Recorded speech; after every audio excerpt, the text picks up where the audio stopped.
futuro da inovação, ele não seria mais escrito em Wall Street, ele não seria mais escrito em Londres, ele seria escrito em Bangkok, na Cidade do Cabo, em São Paulo, em Mumbai, na Índia. O Pix pode ser muito bem replicado em questão de tecnologia nos Estados Unidos, mas em termos de adoção, em termos de configuração de mercado, isso é diferente. Porque aqui no Brasil, quando a gente olha para as inovações, a inovação ela é tida como uma necessidade, eu preciso daquilo para sobreviver. Quando você olha para a evolução hoje, o Brasil já está na fase 4, já temos 50 milhões de consentimentos ali ativos. Até 2021, 100 milhões de brasileiros já tinham feito pelo menos um Pix. A gente tem em um mês, o de junho do ITP movimentou R$1 bilhão. Iniciação de transação de pagamentos movimentou 1 bi. Pela primeira vez a gente é referência numa coisa muito boa. Eu tenho uma tese que a Colômbia vai ser o próximo Brasil. Lá é a próxima fronteira assim, da inovação, mas a gente tem essas características locais que fazem o negócio ficar mais complexo, mas ao mesmo tempo divertido.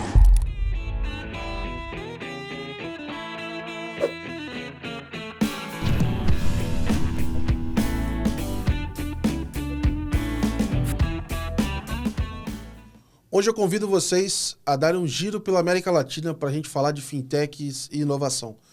Geralmente a gente olha alguns cases do Reino Unido, também dos Estados Unidos, mas hoje a gente vai fazer um aprofundamento dentro do que está acontecendo de mais interessante na América Latina. São países que vivem realidades em alguns pontos similares, outros pontos com outros desafios dos que o Brasil tem, e por isso esses cenários, muitas vezes adversos, propiciam a criação de soluções que a gente nem se dava conta, né? Então, quando você olha para países como Argentina, Chile, Colômbia, Uruguai, México, enfim, você tem várias soluções que têm surgido por aí que são super interessantes, criativas, da mesma maneira que a gente está fazendo aqui no Brasil. E para a gente conversar disso, eu estou trazendo o Walter Pereira, ele que é criador da W Fintechs, é um cara que estuda muito esse mercado, compartilha na sua newsletter todos esses aprendizados já há alguns anos. A gente é quase que irmão aí de sobrenome e também do período que a gente produz conteúdo. E ele está sempre olhando para isso, tem prestado inclusive consultoria, trabalhado com outros países para ajudar justamente a entender o que tem funcionado em um para funcionar no outro, etc. Então hoje o papo vai ser muito legal. Fiquem aí que a gente vai falar de inovação na América Latina. Walter, prazer te receber aqui hoje, cara. Cara, o prazer é todo meu, uma honra estar de volta aqui a casa e ver esse novo estúdio, tá muito bonito, inclusive. E é como você disse, né? A gente começou quase junto ali em 2021, acho que comecei em maio, você começou, acho que fim de maio, começo de junho, mais ou menos. E é muito bom ver o seu crescimento também e o que a Let's ela tem se tornado. Então, é um prazer. Valeu demais, cara. E, enfim, como eu tive essa oportunidade de acompanhar de perto, acho que é legal dividir um pouco essa sua trajetória, cara. Contar das oportunidades que você teve, como é que você foi parar nesse lugar de olhar para países, olhar muitas vezes para regulação, políticas públicas. Como é que você foi parar nisso e contar um pouquinho dessa sua trajetória para depois a gente falar de América Latina? Boa, boa. Cara, eu comecei nesse mundo de inovação financeira, né, nesse mundo de fintech ali no comecinho de 2020, para o finalzinho.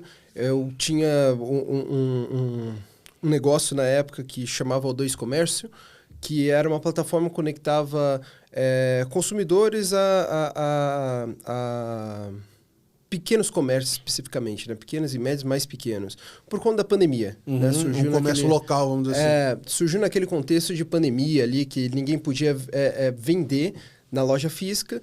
Então, o nosso slogan até na época era continue vendendo mesmo de portas fechadas, né? Que era a época do lockdown e tudo mais. E ali, naquele momento, foi uma plataforma que tracionou muito bem, porque a gente descobriu canais de distribuição muito bons por conta da solidariedade que estava acontecendo naquela época, né? Então, tinha grupos do Facebook que você conseguia divulgar uma iniciativa e já tracionar em números de usuário, coisa que hoje você gasta muito funding, né? O seu CAC é muito alto para conseguir 100 mil usuários. Na época, eu lembro que em coisa de 2 semanas a gente conseguiu já 1.000 usuários. Né? 1.000 usuários lojas. Obviamente que isso foi se diluindo ao longo do tempo, né? Porque muitas pessoas não sabiam como utilizar a plataforma, não tinham conhecimento do digital ainda. Imagina, milhões de brasileiros estavam entrando no digital pela primeira vez, né? E muitos negócios acabavam também fechando, então acabava que a gente tinha essa dificuldade, né? E aí, em novembro de 2020, eu recebi uma proposta de um cara que me acompanhava no LinkedIn. Naquela época, eu utilizava muito o LinkedIn para contar a história da O2, né? Mas sem pretensão nenhuma. Eu publicava lá algumas coisas que a gente alcançava, alguns números e tal, como se fosse um report para investidor, mas não tinha esse propósito, né? Eu publicava mais para compartilhar. Legal. E aí, um dia, um potencial, né? Um investidor viu o que a gente estava construindo. Tava eu e meu amigo na época. Meu amigo já estava saco cheio porque não estava ganhando nada, né? A gente estava gastando muito e ganhando muito pouco, às vezes nada. E aí esse cara veio com uma proposta muito boa, mas algumas condições ruins, né? Que era... na época eu estava ainda na faculdade, né? No meio ali, metade da faculdade. E ele veio com uma proposta que era muito boa em termos de negócio, mas era muito ruim em termos, assim, de futuro, né? Que era... Caso o negócio tracionasse ou caso precisasse, eu teria que focar totalmente no negócio, né? E na época, vendo essas condições, vendo o que eu já tinha construído, o que eu tinha de experiência e tudo mais, eu vi que não era um bom negócio eu fechar essas condições, né? E aí eu lembro que a plataforma ela ficou até mais ou menos meio de 2021, mais ou menos. Só que eu fui procurar voltar para o mercado com um pensamento muito claro de criar minha rede de network, né? Conhecer pessoas, porque eu não conhecia muitas pessoas naquela época. E aí eu comecei a prestar para alguns processos seletivos e tudo mais, e acabei entrando na BFintex, né? Na Associação Brasileira de Fintechs. Entrei como estagiário de finanças, então cuidava de planilha ali, contas a pagar e tudo mais. Logo em seguida, o meu gerente ali, o gerente financeiro da BFintex, acabou saindo, eu acabei assumindo algumas coisas, mas muito mais na parte administrativa. E aí, em abril, eu sugeri para o presidente que até hoje, né, que é o Diego Pérez, da gente criar meio que um repositório de dados de fintechs. Isso porque eu acreditava que naquela época, hoje já melhorou bastante, mas ainda tem bastante gaps, né? A gente não tinha uma visão clara de como era o ecossistema, né?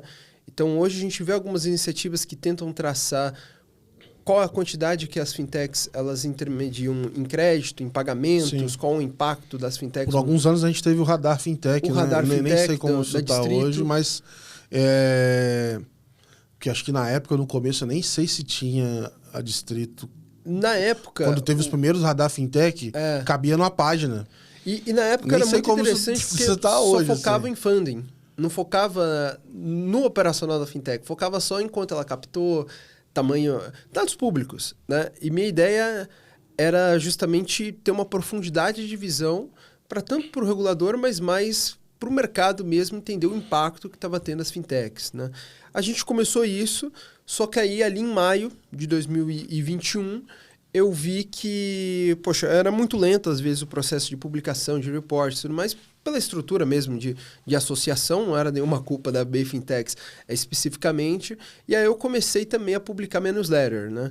E a newsletter foi uma coisa também muito despretensiosa, assim, eu começava a publicar porque eu gostava de estudar sobre o mercado, aquele mercado, né? Eu já vinha acompanhando esse mercado na O2, né? Que na época a gente tentou fazer algumas iniciativas de pagamento, porque a gente atendia muitas pessoas de comunidades, né, periféricas, né? E essas pessoas não tinham conta bancária. E a gente está falando de uma época que o Pix nem existia. O Pix foi lançado em novembro de 2020, né? E aí a gente tentou fazer algumas iniciativas, fizemos uma parceria com alguns grupos de microcrédito que ofereciam microcrédito para comunidades e tudo mais, mas acabou que não tracionou por essas condições daquela época, né? E aí, na BFintex, eu me aproximei muito desse setor, né? Eu conheci muita gente nesse processo e comecei minha newsletter. E aí, ali em agosto de 2021, eu comecei a escrever em inglês, né? Algumas edições ali da News. E isso meio que abriu portas para outros mercados, né? Então, outras pessoas começaram a consumir o conteúdo de outros países. E aí eu até brinco, né? Que geralmente é sempre um árabe e um indiano, né? Que entra em contato. E são economias que são muito semelhantes, assim, em termos de configurações, né? Com o Brasil. Então, eles veem alguma iniciativa dando muito certo aqui, eles tentam replicar lá, né? E aí, no fim daquele ano, 2021... Eu ia ser promovido, né, na BFintex, mas acabei recebendo uma proposta de trabalhar como diretor adjunto, né, diretor adjunto para a América Latina na FData. A FData é uma associação, né, global de Open Finance, então muito focada em empresas que oferecem serviços de Open Finance ou bancos que queiram integrar o Open Finance na sua jornada. E ela foi fundada lá no Reino Unido, né, pelo Gavin Littlejohn. E aí ele veio para o Brasil, criou a operação aqui no Brasil, e aí eu acabei sendo o segundo funcionário ali da Aliás, da eu acho o FData. nome dele incrível. Mano. Gavin Joãozinho. Ia ser muito bom em português. Uhum. E aí acabou que eu comecei a ter mais essa visão mais global, né, sobre as coisas. Hoje eu foco muito mais na América Latina, porque eu acho que a América Latina é uma coisa muito interessante de você observar as inovações, né? Nem tudo que dá certo no Reino Unido pode ser replicado aqui, embora o Open Finance, por exemplo, tenha sido, aqui do Brasil, tenha sido inspirado do Reino Unido, e a gente tem até ultrapassado o Reino Unido. Eu acho que muitas das coisas que a gente tenta copiar de fora, se a gente não se adequar às particularidades locais, não dão certo. E a América Latina tem muito disso. Eu fico com a impressão de que o mercado lá, às vezes ele tá mais ou menos aquecido, mas é aquecido. Aqui não, aqui tá fervendo, tá borbulhando, cara. Então, tá pipocando coisa toda hora, a solução... É mais difícil até ficar por dentro do que a gente tá fazendo aqui. Aqui é mais rápido o ciclo de inovação. Porque a gente precisa, cara. As pessoas, enfim, não têm os acessos, não têm os produtos, enfim, tem várias coisas aqui que não são perfeitamente atendidas ali pela população, diferente de um lugar que já tem um bem-estar, já tem, enfim, já é uma outra situação, né? Exato. Eu acho que aqui, eu até escrevi em 2021 para 2022, né, que o futuro do dinheiro, né, o futuro da inovação, ele não seria mais escrito em Wall Street, né, ele não seria mais escrito em Londres. Ele seria escrito em Bangkok, na Cidade do Cabo, em São Paulo, em Mumbai, na Índia, porque essas regiões, elas não são superiores em tecnologia, mas elas são superiores em necessidades vitais ali de sobrevivência, né? Então, quando a gente olha para um meio de pagamento que traciona bem no Brasil, mas não traciona tão bem nos Estados Unidos, por exemplo, não é questão de tecnologia. Por exemplo, o Pix pode ser muito bem replicado em questão de tecnologia nos Estados Unidos, mas em termos de adoção, em termos de configuração de mercado, isso é diferente. Porque aqui no Brasil, quando a gente olha para as inovações, a inovação ela é tida como uma necessidade. Eu preciso daquilo para sobreviver. Porque se eu não tiver aquilo, eu não consigo receber um pagamento. Na O2 mesmo, a gente tinha muito problema que a pessoa não conseguia receber o pagamento na conta porque ela não tinha conta bancária. Ou quando tinha conta bancária, as taxas eram muito altas de adquirência, né, dos meios de pagamento digitais. Então, a gente começa a ver que no Brasil, em países emergentes especificamente, as coisas elas dão certo por necessidade. Não por superioridade de tecnologia ou qualquer outra condicionante, né? Hoje, falando aqui de América Latina, cara, o que te chama mais atenção? É o aspecto regulatório? São os players que estão surgindo ou que se consolidaram? Porque a gente tem verdadeiros colossos aqui que estão chamando a atenção do mundo, né? Então, tem os próprios exemplos do Brasil, quando você vai falar de Nubank, etc., e você tem outros que começaram como marketplace, né? Você pensa no mercado pago da vida, né? Como é que surge aquilo de dentro do Mercado Livre, etc. E além de outros nomes, né? Então eu queria ouvir um pouco assim, o que chama mais atenção nesses aspectos aí, para a gente pegar alguns exemplos também. Interessante. Aqui eu acho que tem um problema que a gente vem falando muito de regulação, né? Mas eu acho que tem um problema um pouco lógico também do que é a regulação, né? A regulação, o Estado, né, o governo, o regulador, ele não é empreendedor. Então, ele regula alguma coisa porque está tendo algumas perturbações e ele precisa normalizar aquilo. Essa é a síntese, né, o significado de você regular algo. Ele regula de véspera ou sou mais estilo Brasil que ele vai abrir um espaço... Da minha cabeça, eu não sei como é que são os outros, mas eu imagino que talvez seja algo parecido com o Brasil, assim. Exato. Aqui na América Latina, eu acho que a gente tem algumas ondas, né? Aqui a gente tem, e isso em qualquer país que você vai estudar um pouco mais a fundo, a gente vê essas ondas semelhantes à do Brasil, né? No Brasil, quando a gente olha especificamente o Brasil, a gente vê que a regulação ela surge depois que os players já estavam fazendo alguns movimentos, e aí o governo, né, o Banco Central especificamente, ele vê boas práticas acontecendo fora do mundo, vê que no Brasil as coisas estão andando numa direção correta, mas para impulsionar essa direção, ele acaba regulando e copiando algumas práticas do mundo e se adequando ao Brasil, né? No resto da América Latina, por exemplo, a gente tem um caso muito emblemático que foi a Lei Fintech de 2008 lá no México, né? E lá no México, especificamente, a gente tem uma configuração totalmente diferente do Brasil. No México, para você criar dispositivos técnicos de coisas como pagamento, crédito e tudo mais, você precisa de uma lei geral para habilitar isso. Então, eles criaram em 2018 a Lei Fintech, que habilitava uma série Eu sempre escuto falar dela, me parece meio abrangente, bem abrangente, né? É abrangente, para depois ela virar a CNBV, né, que é o órgão regulador lá do Banco Central, né, ligada também ao Banco Central, criar os dispositivos técnicos ligados a cada área, né? Então, mas entre a lei geral sair e sair esses dispositivos, no meio do caminho, você tem uma, entre aspas, uma zona cinzenta ali para trabalhar. Exato. E aqui no Brasil eu acho que foi a mesma coisa. A gente não chama de lei fintech, mas a gente chama de lei de instituição de pagamento lá de 2013. Sim, 2013. O que basicamente a lei fez? A lei deu autoridade para o Banco Central ter autonomia de regular coisas sem a demanda do Congresso Nacional. Então, depois dessa lei, a gente vê SCD surgindo, SEP, a gente vê uma série de dispositivos legais surgindo com mais autonomia do Banco Central. Foi isso IP não regulada, IP regulada. Exato. Sem precisar necessariamente do aval do Congresso Nacional, né? Então, aqui, quando a gente faz paralelos, a gente pode ver que a Lei Fintech de 2018 do México, ela pode ser semelhante, não diria igual, mas a lei de IPs de 2013 do Brasil, né, em tempos diferentes. Obviamente que o alcance que a lei de IP tinha naquela época não é o mesmo que em 2018 o México tinha, né? Só que aí a gente começa a ver o tipo de inovação e a velocidade de inovação, né? O Brasil ele consegue tracionar muito mais rápido, digamos assim, por conta, primeiro, da tecnicidade que o Banco Central tem aqui no Brasil. Segundo, da institucionalidade que o Banco Central tem. O que significa isso? Cara, mudança de governo não necessariamente impacta a agenda do Banco Central do Brasil, né?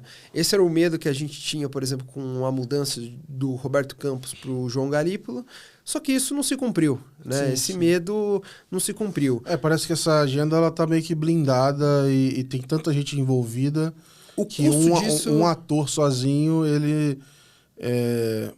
Eu ia usar a palavra incapaz, mas não vou usar porque... Ele tem dificuldade de mexer, de mudar, de quebrar isso. Afetar, então. Porque eu acho que hoje a gente tem uma força institucional muito grande do Banco Central. É quase que uma agenda também que anda em paralelo à agenda econômica, né? Exato. Porque a econômica sofre pressão política, etc. Essa daqui parece que no máximo o pessoal quer brigar pelos louros do negócio, né? Ah, não, isso aqui fui eu que fiz. Exato. É muito mais para esse lado a parte política do que a gente vê. Quando a gente olha, por exemplo, para os outros países da América Latina, quando o país ele não tem a política monetária bem resolvida, ele não consegue lidar muito bem com a política de inovação financeira. Isso você olha no México, você olha na Colômbia... O Chile, ele consegue tracionar um pouco em política monetária, porque é um país que já tem uma força institucional do Banco Central há muito tempo. O Banco Central é independente, então não é autônomo igual ao do Brasil, ele é independente de fato. E aí a política de inovação financeira acaba saindo, digamos, como algo natural, né? No Brasil, quando a gente olha, a gente só conseguiu resolver esses problemas de inovação financeira quando a gente estabilizou a moeda, né? Então, quando a gente cuida da política monetária, a gente consegue desenvolver essa agenda. No México, a mesma coisa. No México, lá, eles têm um problema muito grande de falta de institucionalidade por parte dos reguladores. Então, é muito difícil um regulador criar uma agenda de inovação e essa agenda se manter no próximo governo, porque o próximo governo vai mudar as pessoas desse regulador e vai mudar as prioridades.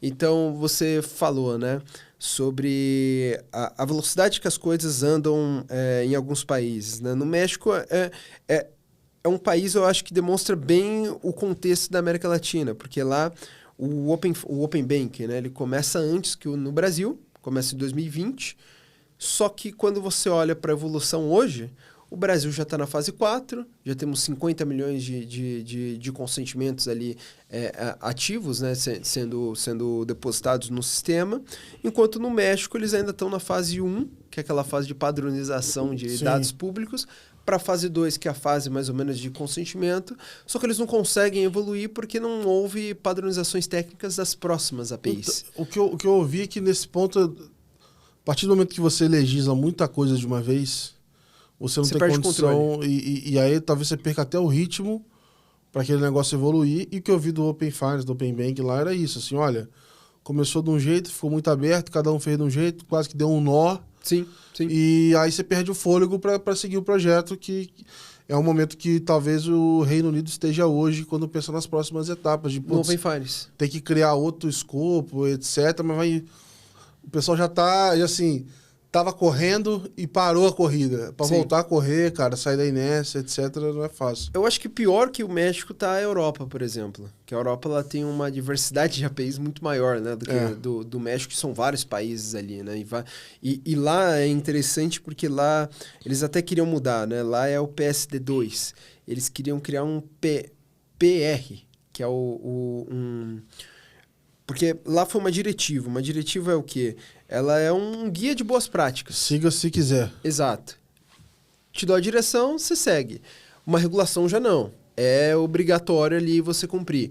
E no México também aconteceu um pouco disso, só que no México eu acho que o problema ele é mais político. Ele é mais político, não de política em si, mas político em termos de relacionamento do regulador com os bancos, né? Então é um problema de interesses muito grandes ali, grupos de interesses que não querem perder o que eles já conquistaram, que acaba colocando em risco toda uma implementação que é justa, que iria ajudar milhões de pessoas, só que acaba ficando travado, né, isso. E mesmo assim, a gente vê players que estão grandes no Brasil que estão indo para o México, né? O Nubank acho que é um exemplo disso. Sim. Não sei se tem outros grandes ali também, mas quando vai falar de expansão, o pessoal não deixa de olhar e vai, enfim, desenvolver. Como é que é esse ambiente de fintechs lá? Boa. Então, isso é complicado também, porque eu vejo que em 2021, 2022, teve muitas pessoas aqui do Brasil, né, muitas empresas que estavam com muito funding, que tinham captado ali no boom, né, das fintechs, digamos assim, né, um boom de liquidez, e queriam exportar a tecnologia brasileira para outras regiões, né. Quem optou por Colômbia e Chile conseguiu adaptar o produto de alguma forma e está operando, né? Quem foi muito nichado, por exemplo, esperando que a regulação de Open Finance ela fosse tracionar nesses dois países e eles iam ganhar rios de dinheiro, não se confirmou porque o time também deles é diferente do Brasil, né? Mas em termos de expansão, sempre a gente ouvia falar muito do México, né? Sempre a gente a gente ouvia as empresas falando, não, eu vou começar uma expansão no que vem no México. E por quê? Porque acreditavam que a população é semelhante do Brasil, né? O número de habitantes ali, ele chega próximo mais ou menos do Brasil. Lá tem um oceano azul muito grande, que é o quê? A gente tem uma desbancarização muito alta lá no México. Então, 30%, 40% da população tem conta bancária. Então, isso para o Nubank, isso para algum player assim, bancário que deu muito certo no Brasil, é um oceano azul, porque é muita oportunidade de bancarização ali, de digitalização. Eles consomem muito crédito? E o segundo é um mercado de crédito que está crescendo, só que está crescendo mais na informalidade do que no... porque se ele não tem nem conta, como é que ele vai ter crédito? E a taxa está muito alta. Então, o que é interessante a gente observar do México especificamente? A gente vê os players que nascem em outros setores e vão para o financeiro, né? Eu acho que um player que é exemplo disso e exemplo de expansão e de internacionalização é o Oxxo, né? O Oxxo, né? Que o Oxxo ele foi uma iniciativa ali da Fenza, né? A Fenza começou a fazer, eu acho que na década de 70, 80. Que é a empresa que distribui Coca-Cola no Brasil aqui, né? Então, nada a ver. Tipo, só que a Fenza ela já tinha outras apostas em diversos mercados. Só para no Brasil eles estão junto com a Raízen, né? Isso. E aí, enfim, de alguma maneira tentando olhar para uma tese parecida do que você está contando agora do México. Né? Exato, exato. Só que lá no México eles acabaram utilizando o Osho como um canal, um agente de rede. Né? Parecia muito uma lotérica, assim. Exatamente, uma lotérica. Exatamente. Teve lá há pouco tempo, como é que era lá? E lá uma coisa interessante, Gabriel, porque eu acho que responde a pergunta que você fez, né, dos players que vão para lá. Eu acho que muitos players que vão para lá, eles tentam copiar a cartilha que tem no Brasil, de começar já pelo digital 100% e vamos colocar... Vamos tentar obrigar as pessoas a utilizarem isso. Até porque é uma operação mais barata, né? Mais leve. Exato. Só que o grande detalhe é que você precisa de uma ponte entre o físico e o digital.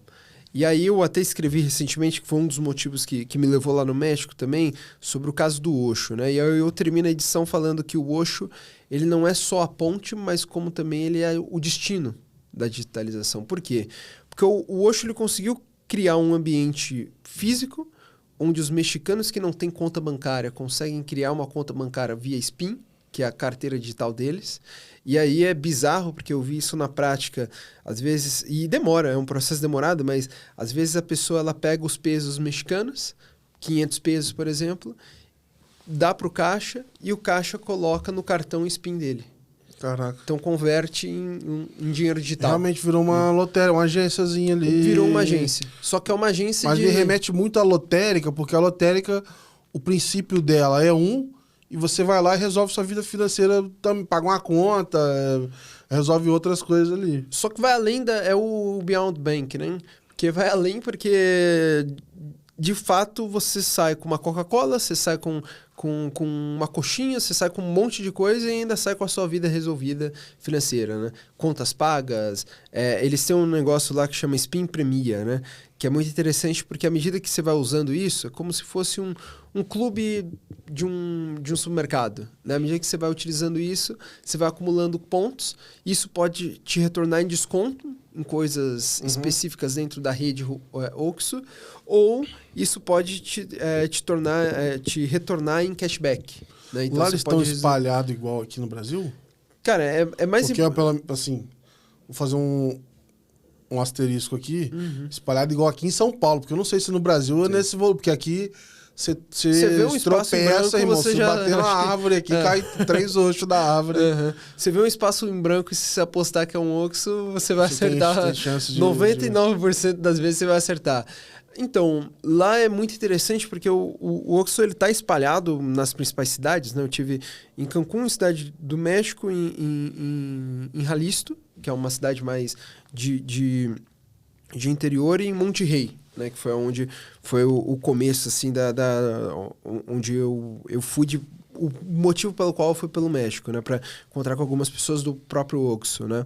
E aí é interessante porque em cada cidade, quando a gente olha para grandes metrópoles, né, grandes centros, então Cancún, por exemplo, que tem muito turismo, a gente vê que o Oxxo ele consegue cumprir o mesmo papel que ele cumpre aqui em São Paulo. Você vê em cada esquina.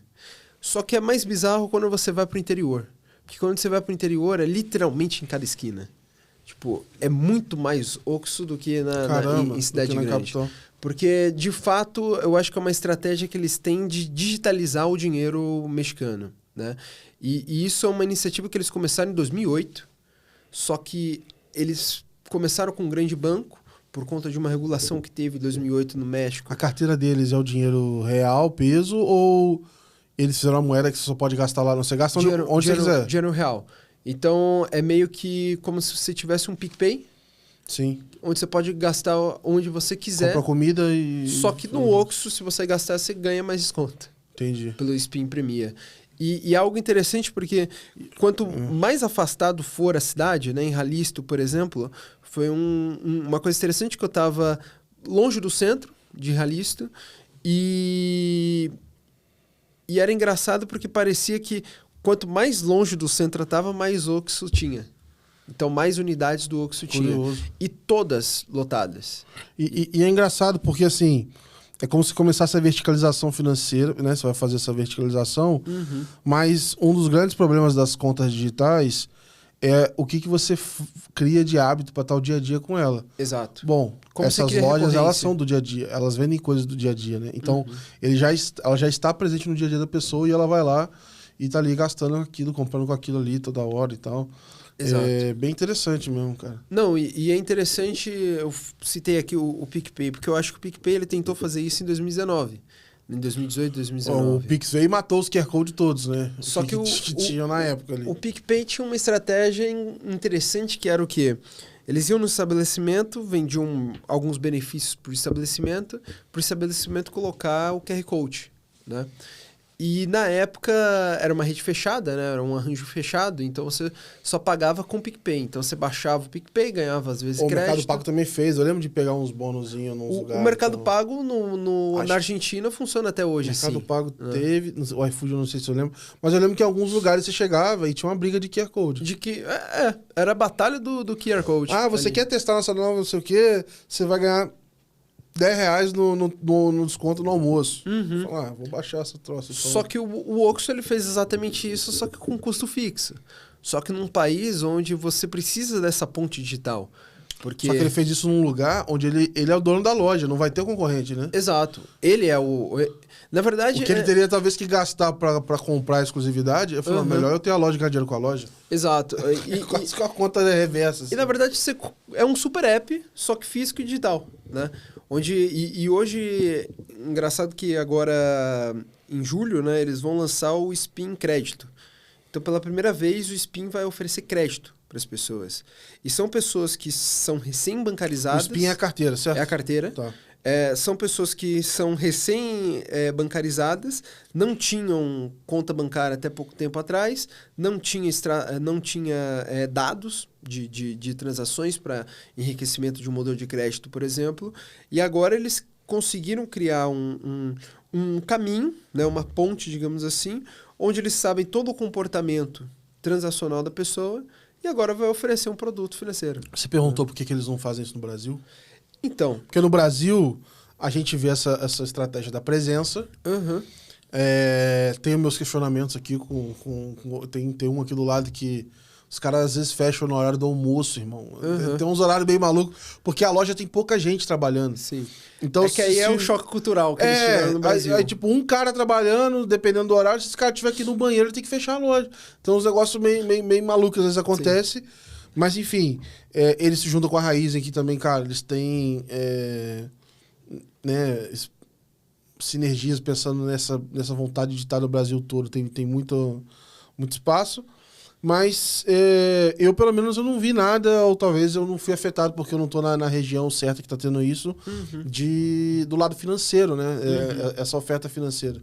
Então, numa das conversas que eu tive, né, com eles, a gente falou bastante sobre expansão, né, na América Latina. Porque é engraçado que você vai na Colômbia, por exemplo, não tem esse tipo de serviço, só que é um país que é muito mais semelhante ao México do que no Brasil, né?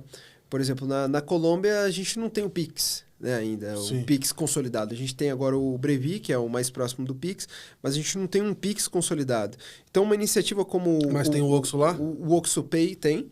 Uma iniciativa como o Oxxo Pay ou o próprio Spin, que é a carteira digital, super tracionaria lá. Só que aí eu acho que tem estratégias diferentes que eles colocaram um pouco na mesa, né? Por exemplo, no México, eles acreditam que eles consigam fazer... literalmente a digitalização do dinheiro, ou seja, fazer o que o Pix conseguiu fazer no Brasil, só que de forma privada.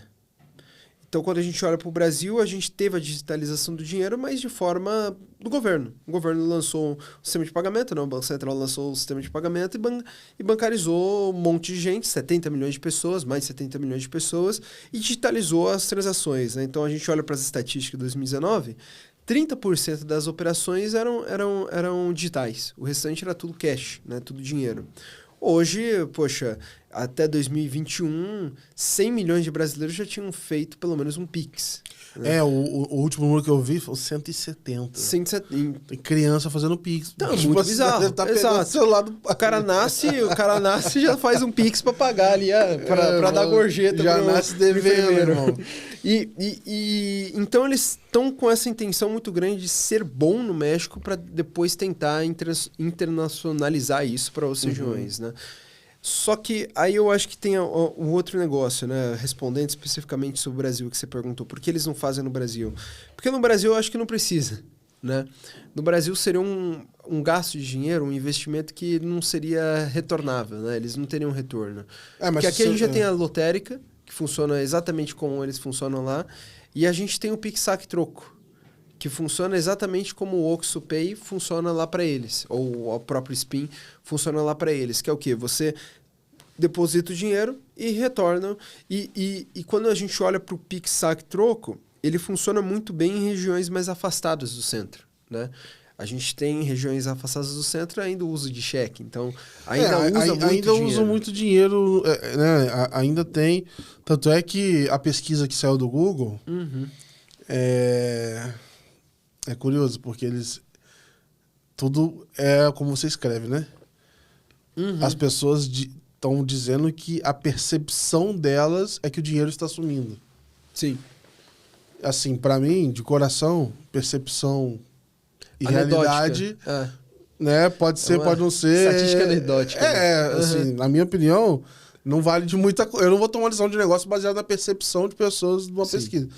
Mas, quando eu olho para o resto do país, você tem lugares que, cara, o dinheiro ainda tá se movimentando. Mas eu achei curioso, né? A gente tá até pegando aqui os dados antes de começar a conversar. O Pix, a gente tem em um mês, e aí no mês de junho do ITP movimentou R$1 bilhão. Iniciação de transação de pagamentos movimentou 1 bi. Aí, arredondando, o Saque Troco movimentou R$500 milhão, cara. E é um negócio que eu não escuto falar. Eu não vejo placa no lugar. Em São Paulo. Eu vou na rua, eu não vejo placa, não vejo ninguém falando disso. Movimentou R$500 milhão em um mês, em R$1,5 milhão de transações, cara. É muita grana, cara. Assim, e é um negócio interessante, porque, sinceramente, se a gente não tem dinheiro sendo movimentado, como é que o cara tem caixa e o outro tá sacando, e o outro sabe que tem a possibilidade de sacar? Como é que esse negócio tá andando? Então, na minha visão, dito isso, assim, eu acho que o Oxo até poderia, de alguma forma, se aproveitar, porque falou assim, bom, se já tem esse Rails feito, fica mais barato. Porque o mais difícil, o mais caro, eles já estão fazendo, que é abrir loja em toda esquina. Sim. Então, assim, olhando por esse lado, porque é como se fosse um cartão ou uma conta com benefício. Então, se o cara compra muito ali, ele vai ter benefício, sim. É que tem uma unidade do Oxo que já oferece o Pix Saque Troco, né? Então você consegue trocar ali dinheiro, né? Não é o carro-chefe deles, não é a intenção deles, mas eles já utilizam os trilhos do próprio Banco Central para oferecer esse tipo de serviço, né? Então não ele fica sem a parte de dados, que era o que você estava falando, né? Para pensar no crédito. Exato. Depois. Então, para eles não tem muito interesse, porque seria uma competição ali que seria até desleal, né? E eu acho que isso é um tema, até trazendo um pouco para a mesa, que um pouco os Estados Unidos está tentando trazer para o Brasil, né? Em termos do que o Pix ele prejudicou bem, entre aspas, né? Colocou mais competição, vamos colocar assim, em termos de grandes players como Mastercard, como Visa, né? Porra, mas minha visão é que, cara, melhore. Eu acho que a competição... Porque, vamos dizer assim, isso aí como é você dado... querer usar a lâmpada ou você querer usar uma vela. Eu acho que eles ainda estão tentando usar a vela. Não, mas assim, dado, vamos dizer assim, pagamentos, né? Quando você vê qualquer livro de pagamentos falando de evolução, cara, é remoção de fricção, remove fricção. Sim. Tá cada vez mais barato, é commodity. Então, assim, mais cedo ou mais tarde, todos os países não vão cobrar por isso. O dinheiro vai ser movimentado de graça e instantâneo. Eu acho que, assim, não tem muito como pra onde fugir. E a gente até brincou com tal. Tem gente que me ligou, mandou mensagem achando que a gente tava sendo pro lançamento, né? De verdade. Pô, é brincadeira, cara. Não tem ninguém sendo investigado. Mas, assim, olhando pra isso, eu falei assim, cara... Você tá tentando fazer o FedNow por quê, então? Sim. Como é que... Não, sabe? Assim, então o FedNow tá acabando com a sua própria empresa? Tá matando as suas próprias empresas? Então é um tema que eu fiquei maluco, assim, quando eu vi que tava rolando isso. E que pena que a gente tá no meio de uma briga dessa, cara. E eu acho que não é que pena, eu acho que bom. Porque eu acho que pela primeira vez a gente é referência numa coisa muito boa, né? Que é... Quando a gente olha pro... falaram, eu não lembro o número, tá? Eu vou chutar aqui, aí depois a gente corre atrás. Mas acho que era mais de 50 países, sei lá quantos que 51 países que... Vou procurar o Brasil, então assim, aí eu falei bem, né? Fez uma propaganda enorme. Acabou saindo pela culatra, né? Porque, cara, imagina que tem o YouTube dos bancos centrais, tava lá, saiba o meio de pagamento que está ameaçando o Visa e a Mastercard. Os caras falaram, pô, eu quero esse meu país aqui, cara. Chega de pagar FIIs super caros pra todo mundo. E é interessante porque a Visa e a Mastercard, elas não encaram o Pix dessa forma. Exatamente. Você vai conversar com os caras de lá... A pessoa que falou é como se fosse assim, pô... arrumar uma briga entre nós dois, sendo que nós dois estamos bem. A pessoa que falou não sabe da minha opinião, não sabe da sua. Exato. E saiu... Porque a gente vai ver... Isso também era até uma discussão em 2022, né? Sobre o Pix, que o Pix diminuiu a receita dos bancos. Realmente diminuiu. Você olha pro TED e DOC, poxa, os bancos cravam muito dinheiro. Né? Mas espera lá, foram 70 milhões de pessoas novas no sistema consumindo produto de crédito. O que o Spotify fez com as empresas de CD? Exato. Só que tem muito mais gente hoje ouvindo música do que naquela época. Então, eu acho que você tem sempre o pró e o contra. Só que a inovação, aí é o que a gente estava falando um pouco no começo, né? Ela não pode ser encarada como algo estático, porque ela sempre está evoluindo, né? Na economia, a gente tem dois tipos de conceitos, né? A destruição criativa, então está sempre surgindo algo e destruindo o anterior, que quebra um pouco o equilíbrio. Ou o empreendedor, que é o coordenador, né? Ele não destrói a inovação, mas ele consegue coordenar melhor, né? E aí tem toda uma discussão, por exemplo, se o Nubank ele foi um destruidor criativo ou se ele foi um bom coordenador, né? E eu acho que o Pix, ele foi os dois. O Pix, ele conseguiu olhar para o que estava acontecendo em meios de pagamento. Isso já vinha estudos desde 2006 sobre meios de pagamento no Brasil. Ele conseguiu ver esse cenário e falar... Poxa, se a gente fizer algo padronizado, com alta tecnologia e barato para o consumidor, e barato principalmente para os bancos oferecerem, o banco não precisa repassar esse custo para o consumidor. Então, a gente diminui o custo para o consumidor e torna um sistema mais barato. Do outro lado, o Pix ele conseguiu se manter isso durante um monte de gente que estava oferecendo o mesmo serviço. PicPay estava oferecendo o mesmo serviço que o Pix. O próprio Nubank tinha começado a oferecer também transações, eu acho que de graças, né, para quem tinha conta Nubank. Sim. Então, a gente já tinha... Então, o Pix ele foi tanto um destruidor criativo muito bom, quanto um coordenador muito bom de inovação. E aí eu olho para fora... para os Estados Unidos principalmente, lá eles têm interesse no FedNow, inclusive em 2023, enquanto ainda estava na F-Data, a gente teve algumas conversas lá que eles queriam entender como que o Pix funcionava, isso o Pix ainda já tinha ultrapassado números assim significativos, mas não tinha tantas funcionalidades quanto a gente tem hoje, né? Foi finalzinho ali de 2022 para 2023, e não estava integrado nem com o Open Finance. E eu lembro que uma das coisas que um dos bancos lá perguntou pra gente e como que a gente ganha dinheiro com isso? Se o governo implementar isso, né? Se o Federal Reserve implementar isso, como que a gente ganha dinheiro com isso? E aí a gente respondeu, olha, dependendo da forma que eles forem construir, vocês não vão ganhar dinheiro com isso, mas vocês vão ganhar dinheiro a partir disso. Então, eu acho que é um pouco desse racional. Só que o a partir, ele traz muita incerteza. E é isso que os grandes players não querem. E é uma lógica do seguinte, cara, o bolo fica maior, velho. Você tem mais gente digitalizada, você tem mais informação. Exato. E pagamento, velho, me desculpe, mas se você montou uma empresa pra ganhar dinheiro só com pagamento, tá pensando pequeno. É como hoje. Onde o negócio fecha a conta no crédito, e é na outra ponta, cara. Sim. E aí a gente tem até outras estratégias, né? Não só no crédito, como em outros produtos, que é o que um pouco os bancos estão explorando hoje com as iniciativas de super app, né? Então a gente vê hoje bancos explorando tanto seguros quanto outras frentes. Sim. E o Pix, ele é meio que o habilitador disso. Porque o Pix, ele é a porta de entrada de uma pessoa dentro de um banco. Ele melhora as operações de câmbio, de investimento, de seguro, de previdência. Cara, ele vai mudando muita coisa, enfim. E ele cria histórico. Ele cria dados Sim. transacionais para você enriquecer os seus modelos.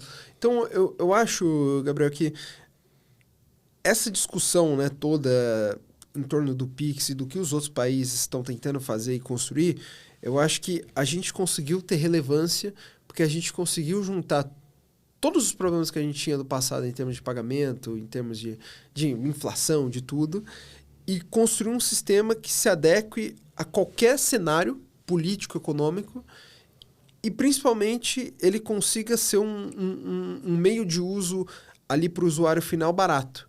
Então, o Pix ele não é um resultado, por exemplo, de um burocrata que simplesmente quis desenhar algo que acabasse com as empresas. Não, o Pix ele nasce um pouco daquilo que eu estava falando no começo, que o futuro do dinheiro ele vai nascer dos países emergentes. Sim. Ele nasce da necessidade. Cara, o objetivo está lá. A gente vital precisa, do pagamento. A gente precisa aumentar a competição e melhorar os produtos e serviços para o cidadão brasileiro. Ponto. Se isso não acontece por ali, a gente ainda... Se essa agenda toda não vem acontecendo, a gente já está com duas bandeiras. Assim, você ter só 2 cartões até hoje, né? Aceita esse cartão aqui? Não aceita? Sim. A gente já tá no mercado de 2010. E, cara, era bizarro que em 2010 você ia para alguns lugares e tinha um lugar que não tinha... É isso, não aceitava. Você tinha que perguntar antes de consumir. Pô, vai aceitar, tem maquininha do tal? Ou tem a outra maquininha? Para ver se aceitar. E o Uruguai acontece isso até hoje, viu? Há um tempo atrás eu tive lá, eu comi muito, mesa cheia. Nossa. Aí na hora que eu fui pagar... Eu só tinha o Wise, que é a bandeira Visa. Aí eu fui pagar, a mulher falou que não aceitava. Nossa, e aí, meu? Aí eu tive que ir num banco, sacar o dinheiro. Tinha o Nubank, eu saquei em peso, paguei uma taxa. Aquele almoço lá saiu 3 vezes mais caro. Bem mais. Saiu 3 vezes mais caro e aí eu paguei a mulher. Cara... Então ainda acontece isso em outros países da própria América Latina. Sim. Aproveitando esse aspecto aí de pagamento instantâneo, você citou...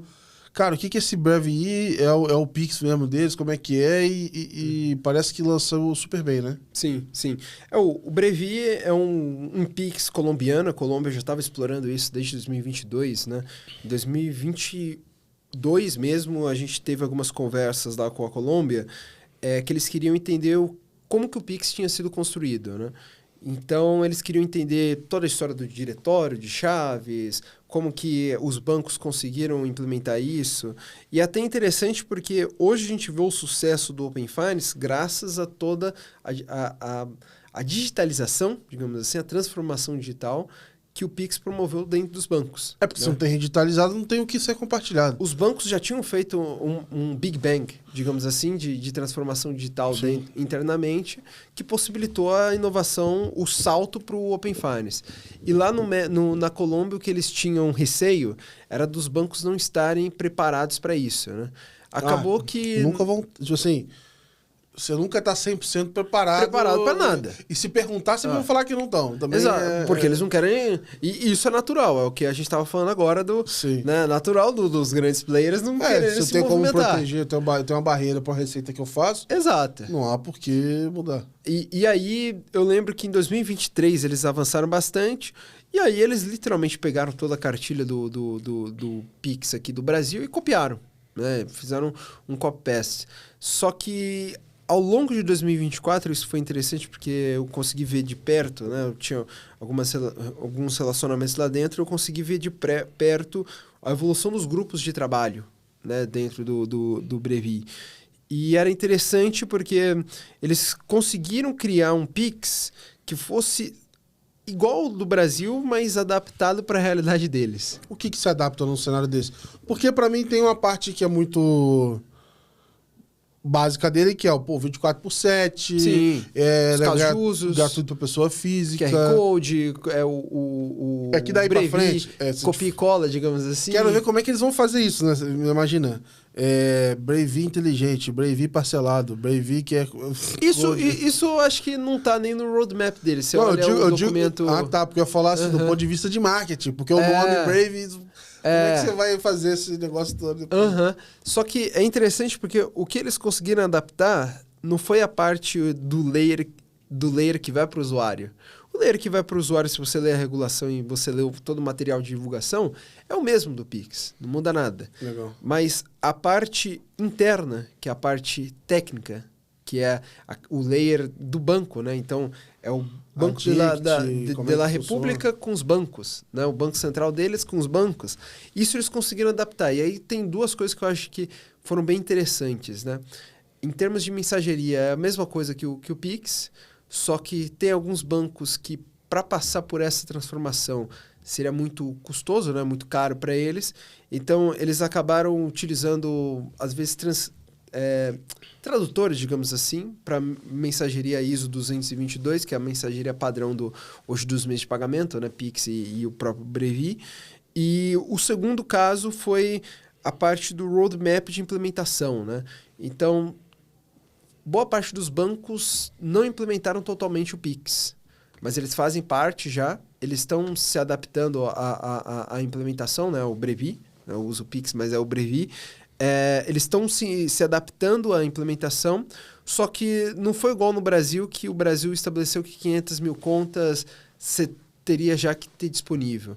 Porque no Brasil, realmente, o que o Banco Central fez foi um Big Bang de transformação digital.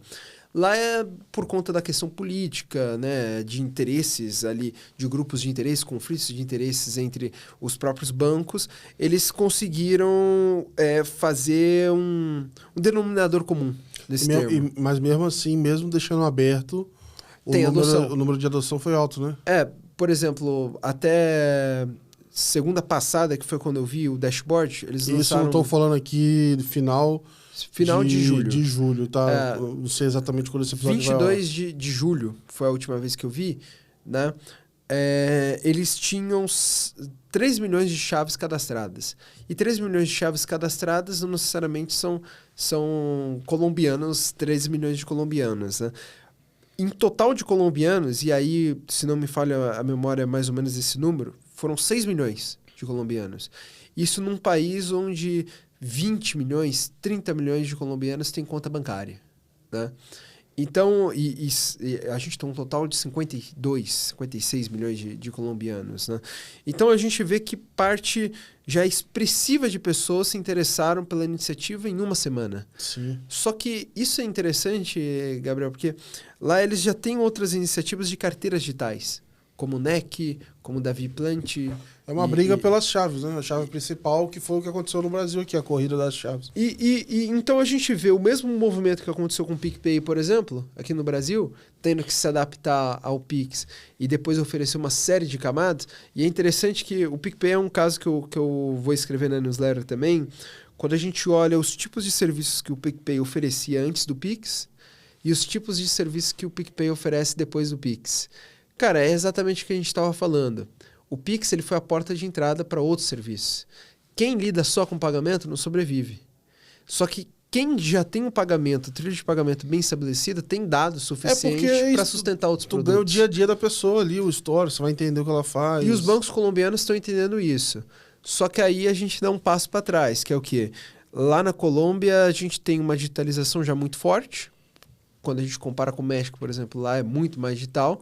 Tanto é que eu tenho uma tese que a Colômbia vai ser o próximo Brasil, né? A Colômbia vai conseguir se destacar tão quanto o Brasil se destacou, só que lá eles têm outras dificuldades em relação a crédito, né? O custo do crédito é muito mais caro, o custo de você manter uma conta também é muito mais caro, então a gente tem toda essa discussão de core banking também acontecendo lá, de você reduzir esse custo para os bancos conseguirem manter contas e tudo mais. Então, eu acho que lá é a próxima fronteira assim, da inovação, mas a gente tem essas características locais que fazem o negócio ficar mais complexo, mas ao mesmo tempo divertido. Legal. Né? A gente está chegando para o final aqui.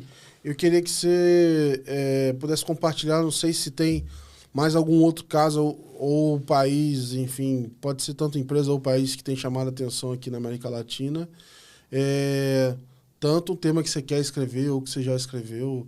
Eu sei que a Argentina tem algumas coisas diferentes ali também. Uhum. O próprio Chile, enfim, tem que mais que te chama atenção aí? Uhum. Boa. Então, uma coisa que a gente conversou muito sobre o mundo tradicional, né, das finanças, mas uma coisa que eu acho que a América Latina ela vai conseguir se destacar bem, e eu acho que agora a gente está num contexto muito interessante disso, em termos de stablecoins. Uhum. Né? O que eu li de palavras stablecoin nos últimos meses aqui, eu não tinha lido o resto da minha vida. E é algo fascinante porque você olha, 2018 começou lá a stablecoin da Circle. Eu tô achando que vai dar merda. porque quando tem muita gente olhando assim... ir para um negócio que... Eu acho que é o Open Finance 2022. Você lembra porque quando a gente começou que todo mundo falava de Open Finance? Mas a diferença é que stablecoin você vai lá e você bota um monte de dinheiro naquele negócio ali e você tem um risco muito maior se você não trabalhar bem, se ela não for de verdade stable, né? Se não tiver lastro. Aí eu acho que entra a regulação e eu acho que é por isso que eu falei. E nem todo lugar tá regulado. E é por isso que eu falei que agora um contexto legal, porque saiu o Genius, que é a regulação americana, né? Foi aprovada na semana do dia 20, né? Genius Act aí. E, cara, o que ele faz é literalmente o que a Circle, por exemplo, que é uma das maiores fornecedoras de stablecoin em dólar, já fazia, só que ele colocou na regulação. Que é você... E a Circle... E aí, novamente, eu volto, né? A regulação, ela advém de um problema. Ela não nasce... A matéria fez parceria com a Circle. E a Circle, ela percebeu que em 2022, por exemplo, eles tinham parte da reserva no Silicon Bank Valley. E aí era engraçado... foi interessante porque o Silicon... foi de Americanas, tipo, né? O stablecoin não tem... E aí acabou que eles tiveram que reconsiderar toda a estratégia de alocação de recursos. Vamos dizer assim, o stablecoin, falando agora aqui de leigo, mas a minha sensação é assim, cara, não tem basileia, não tem nada. Você pega eles e faz o que você quiser com ele. Tá no centro de iniciativas. Tem as descrições, como é que você faz, quem audita, quem você reporta... Mas, assim, já teve caso de sumir aí. De sumir, sim. Teve um caso da USDT, eu acho que se não me engano. Então, aí o meu medo é falar o errado, se é o T ou o C, mas eu acho que foi o SDT mesmo. Não, o C é da Circle. Então foi o T que... É que eu sempre... É Tether, eu acho que é o nome da blockchain. Só que... Então, a regulação, ela aprendeu com os erros que o próprio mercado já tinha aprendido, né? E agora eles estão regulando para padronizar, para nascer novos players. Na Argentina isso já está muito avançado, eles já utilizam... De novo, o país estava numa loucura de câmbio. De câmbio, loucura na moeda, etc. E aí, inclusive uma edição que eu vou escrever sobre uma empresa específica de stablecoin, que está para sair também, eu acho que quando sair esse episódio já vai ter saído ou vai estar para sair, que são os casos de usos que você usa stablecoin. Stablecoin você pode usar ou para trading, que é o que muitos usam, o SDC, por exemplo, que é da Circle. No caso dos Estados Unidos, boa parte é trading. Fuga de capital. E o outro lado que as pessoas estão usando também é cross-border.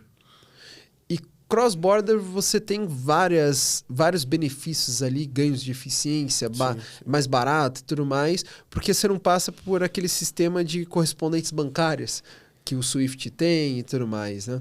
Então, eu acho que stablecoin vai ser uma coisa interessante de se observar. E aí eu coloco alguns países que eu acho que vão se destacar nisso. A Argentina é por conta da instabilidade que eles têm da moeda. Lembrando, não sei o que você falou, tá lembrando que acho que foi o TK da matéria, falou alguma coisa. Falou assim, cara, não é que é transfronteiriço. É borderless. Porque exato. quando tu olha pro stablecoin, cara, ele não vê. Não, ele não país, vê. Não existe isso ali. Não. E é uma coisa... Tem até uma empresa que... É como se estivesse rolando aqui um puto esforço, uma briga, cheia de porta. Por que igual quando rola aquele negócio assim... Por que você só não abriu a porta do outro lado? Passou aqui do outro lado. Só que você falou, né? Que não tem Basileia e tudo mais, né? Cara, tem uma empresa que eu acho que é do Reino Unido, que é o Bix, que eles captaram 10 milhões. Eu não sei se eu falei certo o termo, mas é UBYZ, se não me engano. Que eles captaram 10 milhões há umas 4 semanas, né? Em junho para julho.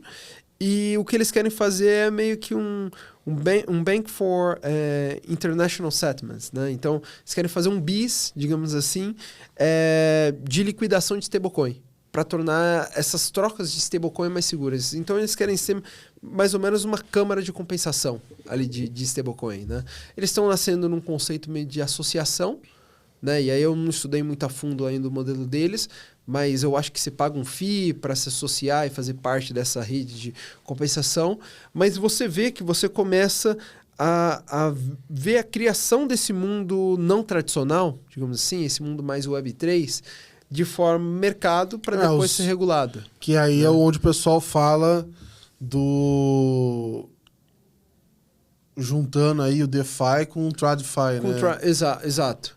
Então, eu acho que a gente começa a ver a sinergia, a convergência entre o mundo tradicional e o mundo DeFi, né? O mundo descentralizado, né? E aí eu coloco isso como algo interessante porque eu acho que para quem está começando agora, por exemplo, nesse mercado, né, de inovação, você acompanhar a stablecoin, você vai ver de fato como está se criando uma nova vertente de finanças, né? Sim. Que pode dar muito certo ou muito errado, né? Mas de qualquer forma eu acho que é algo fascinante porque de certa forma a gente está vendo na prática uma transformação financeira acontecendo nos nossos olhos, né, na nossa frente. Cara, você é um cara que lê muito, você pega muito conteúdo diferente. Pra gente fechar aqui, cara, que conteúdo que te chamou mais atenção nos últimos tempos aí cara, pode ser de finanças ou não, alguma coisa que te ficou na cabeça, assim, depois que você leu ou consumiu? Cara, agora eu tenho sobre fintech especificamente, eu acho que eu tenho consumido mais conteúdo de stablecoin e Open Finance ainda, né? Open Finance, eu tenho um estudo bacana da própria Ernst Young, que eles lançaram recentemente, Sim. Mas não falando especificamente deles, falando mais de um estudo que foi feito pela estrutura de governança. Eu acho que aquele estudo é bem legal porque mostra um pouco da onde que a gente está caminhando sobre essa abertura de finanças, né?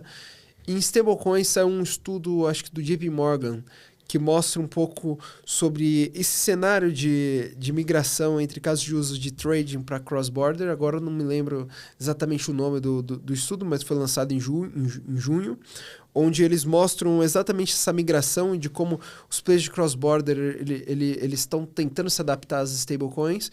E aí eu acho que é interessante a gente observar isso, porque o próprio mercado de gambling, né, de bets e tudo mais, vai eles passar a utilizar isso. A iGaming, eles vão passar a utilizar essa frente, né, de stablecoin por ser mais barato, menos fricções, que é o que você falou, né? Toda inovação surge pensando na menor fricção e também no ganho de eficiência que tem ali das trocas, né?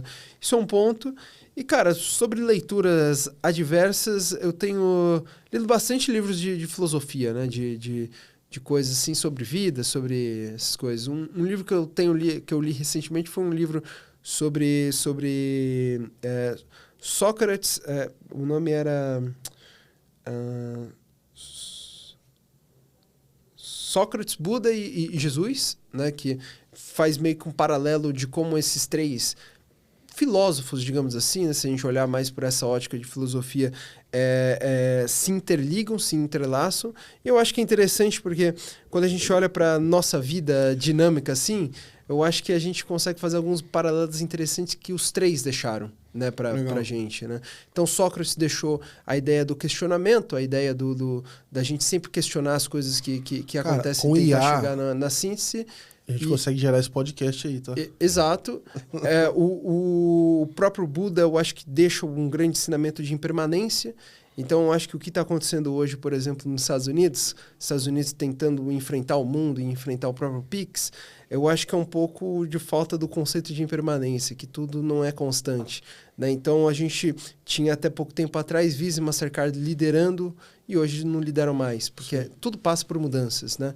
E eu acho que Jesus, nesse livro e quando você olha outras fontes, deixa o grande ensinamento de amor incondicional, né? Então, é você amar o outro independente das circunstâncias ali, né?